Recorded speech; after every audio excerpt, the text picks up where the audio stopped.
USGS matur momenen UMLA ke Phulbari constituency na ke parti NPP henen kasngi ulak kentat halor ke Khubor kabalami basian unsa Pyniasoh no bat ke BJP bat ulaong ru ba unum tre ban Pyniasoh da lelei ru sya ke parti BJP habakran bat ki lat pathai Khubor na kaliang momenen ulaong ba hadin ba ulayo i hakilat pathai Khubor ha ka absen trek mentau benai halor ke Khubor ba sangut ke MLA kin Pyniasoh sya ke BJP bat nakini sangut ke MLA ke keteng jong uru ke milang bat kene ke Khubor ke bom sisa umumanin ulaong ru bada ka basyay bada lelei ru unum tere ban Pyniasoh ia ladi sya ka parti BJP bat halor ka Khubor ba ka parti NPP kala kentai ban ai tiket ya u unhap banyak selok bat kinong kesan kumno ba unle bat ban sim ya karai sya kano ka parti Kaba unle ban Pyniasoh bat banyak kun ya ki election arjar arpulai. You see, I just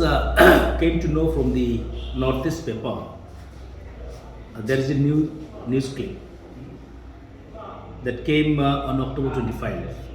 whereby it says that 4 sitting MLAs are going to join BJP, and out of the 4 sitting MLAs, my name is also there, that I am also going to join BJP, which is not true at all.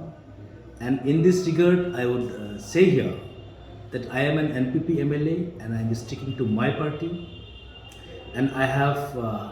not said anything anywhere that I am going to join BJP.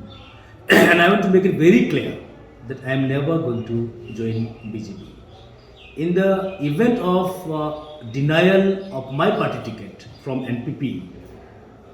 I will discuss with my supporters, and then only I'll take a final call how to go about it and which party I will contest from. Once again, I would like to clarify it to the medias that